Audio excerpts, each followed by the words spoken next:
الشيطان الرجيم. بسم الله الرحمن الرحيم. الحمد لله رب العالمين، وبه نستعين على أمور الدنيا والدين، والصلاة والسلام على سيدنا ومولانا محمد أشرف الأنبياء والمرسلين وعلى آله وصحبه أجمعين. سبحانك لا علم لنا إلا ما علمتنا إنك أنت العليم الحكيم. رب اشرح لي صدري ويسر لي أمري واحلل عقدة من لساني يفقهوا قولي،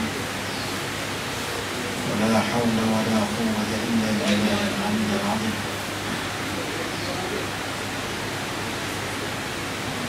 يقول المؤلف رحمه الله تعالى ونفعنا والمسلمين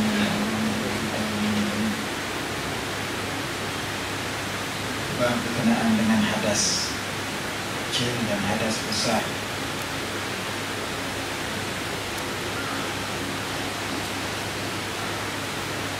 يقول المصنف رحمه الله تعالى نفعنا والمسلمين بالعلوم كلهم. Yang diharamkan atas orang yang berhadas kecil,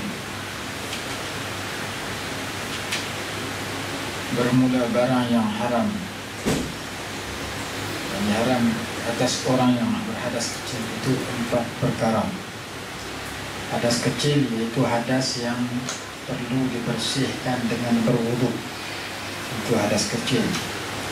Hadas besar, hadas yang perlu dibersihkan dengan mandi wajib. Apabila seseorang itu berada dalam keadaan hadas kecil, maka diharamkan baginya 4 perkara.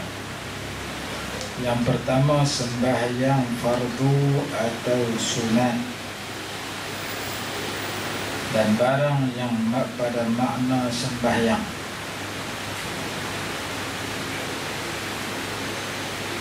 seperti sujud tilawah dan sujud syukur dan membaca khutbah doa.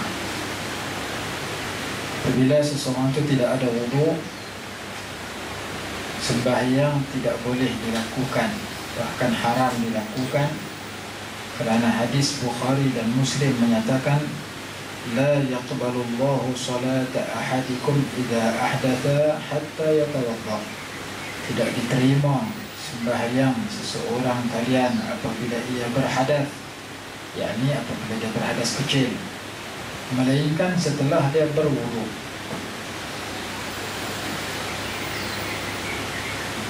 Melainkan setelah dia berwudu. Sembahyang am, umum. Sembahyang 5 waktu, sembahyang sunat, semua tu kena ada wudu. Melainkan ada satu pendapat yang agak ganjil.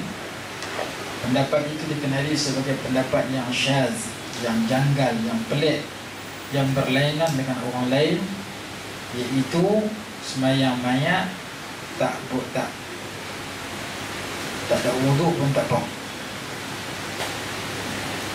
Imam Suyuti rahimahullah sebut dalam kitab Ashbah Nazair, pendapat itu pendapat yang rosak, yang hanya boleh diketahui tetapi tidak boleh diamalkan dan tidak boleh difatwakan kepada orang ramai. Sekarang kita bagi besarnya, tadi adik-beradik kita mati, ada orang duduk tangpolah, dia kata sayup lah, pergi sembahyang, tak boleh ambil sembahyang. Itu pendapat memang ada. Pendapat Imam Asy-Sya'bi, pendapat Ibnu Jarir At-Tabari, tetapi pendapat itu sekadar kita ketahui dan kita tidak boleh mengamalkan. Kadang-kadang orang kampung dia ramai, nak sembahyang mayat ke 11 pagi, orang dah penuh, dan biasa kita nak sembahyang mayat, kita akan sebut kepada makmum masuk cepat, dan Tok Imam tak akan takbir melainkan setelah penuh, setelah semua orang masuk. Kalau ada seorang dua lagi di sekolah, ada seorang dua di jalanan, dia abang kata Imam, tunggu sat, nak bagi dia pemain. Yang tu tak apalah, dia pun main sembahyang. Hak peliknya, ada orang pergi tu piala orang di sekolah, Tak sah, tak sah. Tak ada niat, tak sah. Ayat semayang tak ada. Apa namanya? Jadi kita pasal apa? Tak ada. Kita mayat ni doa. Kita ada semayang boleh.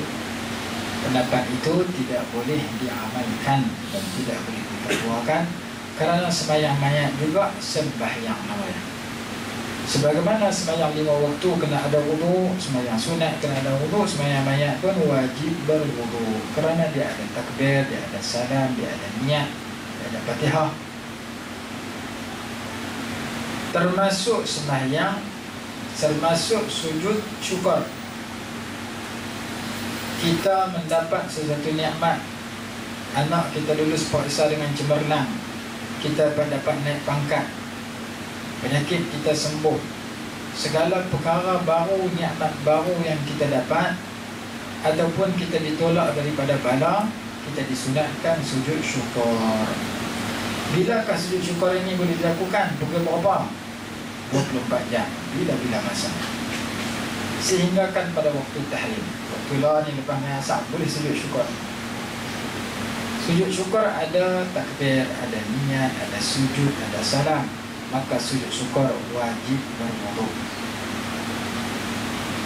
Lepas tu orang duk main bola Indonesia, skor gol, sujud syukur tengah jalan padang bola. Dia semayang pun tak ada, sebab pendek tu. Yang tu mazhab ni. Mazhab Syafi'i sujud syukur mesti kena ada wudu. Yang sujud syukur tak ada wudu tu mazhab Hanafi, kalau tak silap, Hanafi dengan Maliki. Mazhab Syafi'i mesti kena ada wudu kerana sujud syukur itu pada maksud waktu sembahyang. Satu lagi sujud tilawah. Apabila kita membaca ayat-ayat tilawah di dalam sembahyang, kita sujud tilawah. Contohnya pagi jemaat. Apabila kita membaca ayat tilawah di luar sembahyang, atau kita mendengar orang membaca ayat tilawah di luar sembahyang, kita nak sujud syukur, mesti ada wudu, mesti tutup aurat, mesti menghadap kiblat macam sembahyang. Jadi dia sebut sini jelas. Khutbah Jumaat satu lagi. Khutbah Jumaat mengganti 2 rakaat fardu zuhur. Orang yang nak baca khutbah Jumaat mesti berwudu. Kalau wudu dia batal, dia akan turun dia ambil. Dia tak boleh baca khutbah dalam keadaan tidak berwudu. Jadi maksud hadas di sini ialah hadas kecil yang berakhir hadas itu apabila kita berwudu.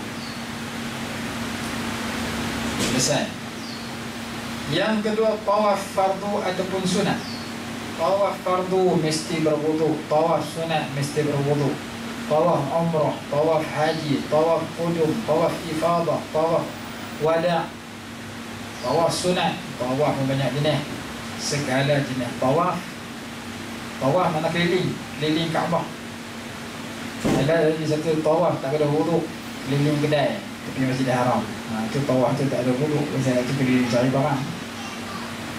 Tawaf dengan arti 7 pusingan tu yang kita buat ketika ihram umrah, wajib, sunat, wajib tawaf sunat, tawaf qudum, tawaf ifadah, tawaf wada' dan sebagainya. Nama saja tawaf tak kira fardu sunat, mesti ada wudu. Cuma yang jadi masalahnya masalah batal yang sembahyang. Dalam tawaf orang berjuta kalau tawaf haji, tawaf umrah orang ribu. Kalau kita nak jaga supaya jangan sentuh perempuan, orang lelaki sentuh perempuan batal dia sembahyang.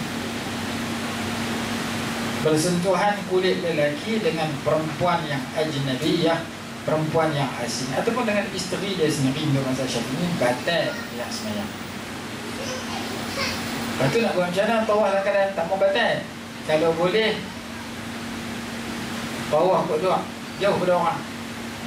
Macam kita tengok orang lawan bola. Orang lawan bola lawan, kalau lari tengah padang, kadang belaga orang, kadang belaga kawan.